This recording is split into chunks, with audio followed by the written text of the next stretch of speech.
உங்கள் அனைவருக்கும் வணக்கம். அருட்பெரும் ஜோதி, அருட்பெரும் ஜோதி, தனிப்பெரும் கருணை, அருட்பெரும் ஜோதி. நம்ம வல்லார் ஜோதிட ஆய்வு மையத்தின் சார்பாக உங்கள் அனைவரையும் வருக வருக நான் வரவேற்கிறேன். இன்னைக்கு நம்ம எத பத்தி பார்க்க போறோம் அப்படின்னா, நம்ம ஜோதிட ஆய்வு மையத்திற்கு அற்புதமான ஒரு பெயர் வச்சாச்சு. நான் நெறைய பேர் சூஸ் பண்ணி பார்த்தேன். எனக்கு எந்த பெயருமே சரியான முறையில ஷூட் ஆகல. அதுக்கப்புறம் தான் பார்த்தீங்கன்னா, வள்ளலார் ஜோதிட ஆய்வு மையம்னே வச்சிரலாம். ஏன்னா, நம்ம பல வருடங்களா வள்ளலார வணங்கிட்டு இருக்கிறோம். வள்ளலாருடைய வழியில 100% நம்மளால பயணிக்க முடியல அப்படின்னு சொன்னாலும், ஒரு 50% பயணிக்கிறோம். எல்லா உயிரினத்திலும் அன்பு செலுத்துறோம். நிம்மதியா எப்படி வாழ்றதுன்றத அற்புதமா அவர்ட்ட கத்துக்கிட்டு வாழ்ந்துகிட்டு இருக்கிறோம். அதனால அவர் பேர் வச்சுட்டோம்னா, அவர் முழுமையா நம்மள கைய பிடிச்சு கூட்டு போயிடுவாருன்ற நம்பிக்கையில அவருடைய பேர வச்சிருக்கிறோம். ஜோதிடத்துக்கும் வள்ளலாருக்கும் என்ன சம்மந்தம் இருக்குன்னு நெறைய பேர் கேட்டிருக்கிறாங்க. ஜோதிடத்துக்கும் வள்ளலாருக்கும் நெறைய சம்மந்தம் இருக்கிறது. நீங்க ஜோதிடர்கிட்ட எதுக்கு நாம போறோம்னு சொன்னா, நம்ம வாழ்க்கையில நடக்கக்கூடிய சின்ன சின்ன கஷ்டங்கள், அதுக்கப்புறம் பெரிய பெரிய துன்பங்கள், ஒவ்வொரு நல்ல நல்ல காரியங்களும் சரி, ஒவ்வொரு கெட்ட காரியங்கள் நடக்கும்போது நம்ம என்ன பண்றோம்? ஜோதிடர தேடி போறோம். அப்படி ஜோதிடர் தேடி போகும்பொழுது, அவர் நமக்கு சாதகமான காலங்கள் என்ன? பாதகமான காலங்கள் என்ன? இந்த காலத்துல இது நடக்கும், அந்த காலத்துல நடக்கும். இப்ப கொஞ்சம் உஷாரா இருங்க. அ ஒரு கைடு மாரி தான். டூரிஸ்ட் கைடு மாரி தான். இந்த மாரி இப்படி போனீங்கன்னா, உங்க வாழ்க்கை இப்படி செட்டில் ஆகும். இல்ல இப்படி போனீங்கன்னா, ஒரு ஒரு பெரிய பிரச்சனை வரும். அந்த மாரி பெரிய பள்ளம் இந்த பக்கம் போனீங்கன்னா பள்ளம், இந்த பக்கம் போனீங்கன்னா நல்ல ஒரு வழி இருக்கு. இந்த பக்கம் போனீங்கன்னா வழி இல்ல அப்படின்ற விஷயங்கள ஒரு டூரிஸ்ட் கைடு மாரி இருந்து சொல்லக்கூடிய அற்புதமான ஒரு தொழிலை ஜோதிடர் செய்றாரு. அந்த தொழிலை இறைவன் எனக்கு கொடுத்ததற்காக மனமார்ந்த நன்றிய நான் இறைவனுக்கு செலுத்திக்கிறேன். சொல்லிக்கிறேன். உங்களுக்கும் என்னுடைய மனமார்ந்த நன்றிகள். ஏன்னா, நம்ம பல வழியில பலவிதமான பயணங்கள மேற்கொண்டு, இப்ப கடைசியா ஜோதிடத்துக்கு வந்திருக்கிறோம்.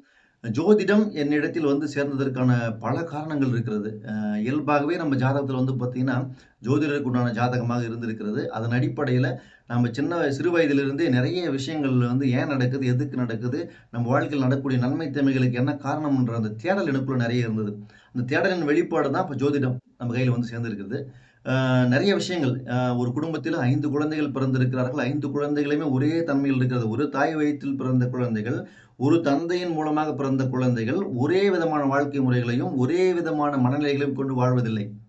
ஏன் ஒரு இடத்துல தானே பிறந்தாங்க. ஒரே மாரி வாழலாம்லன்னு கேள்வி கேட்டா, இல்ல வேற வேற விதமா வாழ்றாங்க. அவங்க வாழ்க்கை ஒருத்தர் அப்ல இருக்கு, ஒருத்தர் டவுன்ல இருக்கு, ஒருத்தர் மிடில்ல இருக்கு, ஒருத்தர் பார்த்தா நல்ல குணத்தோடு இருக்காரு, ஒருத்தர் பார்த்தா கெட்ட குணத்தோடு இருக்காரு, ஒருத்தர் பார்த்தா ஒரு மாதிரியா இருக்காரு. இப்படி ஒரே நாளில், ஒரே நேரத்தில் பிறக்கக்கூடிய குழந்தைகள் கூட ஒவ்வொன்றும் ஒவ்வொரு விதமாக இருக்கிறது. இப்படி ஏன் இந்த மாற்றங்கள், ஏன் இந்த வேறுபாடுகள்ன்றத தேடல் இருக்கும் பொழுது நமக்கு ஜோதிடம் நம் கைக்கு சேர்ந்தது. ஒவ்வொன்னுத்திலயுமே உடல் ஆரோக்கியம் ஆரோக்கியமா இருக்கிறதுக்கு என்ன தேவைன்றத நம்ம தேடும் பொழுது, நம்மளே அறியாம நம்மகிட்ட சேர்ந்துரும், ஆரோக்கியமா இருக்கிறதுக்கு. அதே மாரி நம்ம வாழ்க்கை எத நோக்கி போகுது அப்படின்ற கேள்வி எனக்குள் எழுந்துகிட்டே இருக்கும் பொழுது, ஜோதிடத்தில் எனக்கு நெறைய பதில்கள் கிடைத்தது. அந்த பதில்கள் கிடைத்ததன் அடிப்படையில தான் நாம இப்ப ஜோதிடரா உட்கார்ந்திருக்கிறோம் உங்க முன்னாடி. நம்ம ஜோதிட கலாநிதி பட்டம் வாங்கியாச்சு. மேற்கொண்டு நம்ம ஜோதிடத்துல நெறைய ஆய்வுகள் பண்ண போறோம். அதற்கு அற்புதமான ஒரு பெயர் தான் வள்ளலாருடைய பெயர சூட்டியிருக்கிறோம். ஏன்னா, அவருடைய கைட்லைன்ஸ் நமக்கு தேவைப்படுது. அவருடைய வழிகாட்டுதலின் பெயரில் தான். அவர் இன்னமும் ஒளி உடலா சுத்திக்கிட்டு இருக்கிறாரு. ஒளி உடலா எல்லா உயிர்களுக்கும் அருள் புரிஞ்சுகிட்டு இருக்கிறாரு. என்னை பொறுத்தவரை அவர் என்னோடு இருந்து என்னை வழிநடத்திக் கொண்டிருக்கிறார் என்றத என்னால உணர முடியுது. பல வருடங்களா நான் பார்த்துட்டேன் என் வாழ்க்கையில. நன்மை, தீமைகள் அனைத்திலுமே என்னுடன் இருந்து அவர் என்னை தட்டி கொடுத்து கொண்டு போயிட்டுருக்காரு. அதன் அதன் நம்பிக்கை நம்பி தான் நான் என்ன பண்ணியிருக்கேன், அவருடைய பேரை என்னோட ஜோதிட ஆய்வு மையத்திற்கு வச்சிருக்கிறேன். நெறைய பெயர்கள் தேர்ந்தெடுத்தாலும் அந்த பெயர்கள் எதுவுமே மனநிறைவு குடுக்கல. இவருடைய பெயர் மனநிறைவு குடுத்திருக்குது. இவருக்கும் ஜோதிடத்துக்கும் நெறைய சம்பந்தம் இருக்கிறது. நம்ப பல நேரங்கள்ல ஜோதிடர் சந்திக்கும் பொழுது அவர்கள் நெறைய விஷயங்கள் நமக்கு சொல்லிக் குடுப்பாங்க. இந்த மாரி பரிகாரம் என்ற பெயர்ல ஒரு சில குறிப்பிட்ட காலங்கள் ஏழைகளுக்கு இது செய்யுங்க. அதே மாரி இப்படி இருங்க, அப்படி இருங்கன்னு சொல்லிட்டு நெறைய விளக்கேற்றங்கள் இந்த கோயிலுக்கு போங்க, அந்த கோயிலுக்கு போங்க, அப்படி விளக்கேற்றுங்கள், இப்படி விளக்கேற்றுங்கன்னு சொல்லிட்டு நெறைய பரிகாரங்கள் சொல்லுவாங்க. ஹோமம் பண்ணுங்கன்னு சொன்னா பரிகாரம் சொல்லுவாங்க. அப்படி இருக்கும் பொழுது, நீங்க எப்பயாவது ஒரு டைம் போயிட்டு வாழ்க்கையில் துன்பம் நேரும் காலத்தில் மட்டும் போயிட்டு ஒரு பரிகாரம் செய்யும் பொழுது என்ன ஆகுதுன்னா, அந்த குறிப்பிட்ட காலத்தில் மட்டும் ஒரு ஒரு சின்ன சின்ன நல்லது நடந்துட்டு, அது அப்படியே ஸ்டக் ஆயிடும். ஆனா, வள்ளலாருடைய வாழ்வியல் முறையையும், அவருடைய கருத்துக்களையும் நம்ம உள்வாங்கி, அவரு சொல்றத நம்ம கேட்டுக்கிட்டா மட்டும் போதும். 100% நம்மளால பயணிக்க முடியல அப்படின்னு சொல்லலாம். ஒரு 50% பயணிச்சா போதும். அவரே நம்மள என்ன பண்ணுவாரு, தட்டி குடுத்து, கைய பிடிச்சு மேல கொண்டு வந்துருவாரு. அவர் கேட்கறதெல்லாம் அன்பா இருங்க. எல்லா உயிர்களிடத்திலும் அன்பா இருங்க. அ உட உட உடல்ல அற்புதமா பார்த்துங்க. உடல் சுவர் இருந்தா சித்திரம் வரைய முடியும் அப்படின்ற மாரி, உடல் ஆரோக்கியத்தில கவனத்த செலுத்துங்க. இந்தந்த மாரி உணவுகள சாப்பிடுங்க. இந்த மாரி உணவுகள சாப்பிடாதீங்க. இந்த இந்த மாரி மூலிகைகள எடுத்துக்கங்க. அந்தந்த மாரி மூலிகைகள அப்படி பயன்படுத்துங்க, இப்படி பயன்படுத்துங்கன்னு சொல்லி நெறைய நன்மைகள நமக்கு குடுத்துட்டு போயிருக்காரு. அத நம்ம ஃபாலோ பண்ணா மட்டும் போதும். ரொம்ப இல்லன்னா கூட கொஞ்சமா ஃபாலோ பண்ணா நம்ம வாழ்க்கையில ஆரோக்கியமா இருக்கலாம். அதன் அடிப்படையில தான் அவர் பெயர நம்ம ஆய்வு மையத்திற்கு சூட்டியிருக்கிறோம். எனிவே நம்ம வரக்கூடிய வீடியோக்கள்ல வள்ளலாருக்கும், ஜோதிடத்துக்கும் என்னென்ன சம்பந்தம் இருக்கிறது என்பதை நம்ம தெளிவா பேசப் போறோம். அவர் வாழ்வியல் முறையில, அவருடைய சன்மார்க்கத்துல இருக்கக்கூடிய விஷயங்கள் அனைத்திலுமே ஜோதிடம் ஈடுபாடு இருக்கு. உள்ள வந்து சம்பந்தம் இருக்கிறது. சின்ன ஒரு எடுத்துக்காட்டு சொல்லலாம் அப்படின்னு சொன்னா, அவருடைய சன்மார்க்க கொடி 2 இருவண்ண கொடி இருக்கு.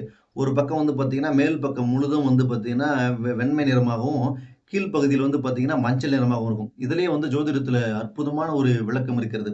என்ன விளக்கம் அப்படின்னு பார்த்தீங்கன்னா, மேல் இருக்கக்கூடிய வெண்மை சந்திரனை குறிக்கக்கூடிய சந்திரனாலே தாய்.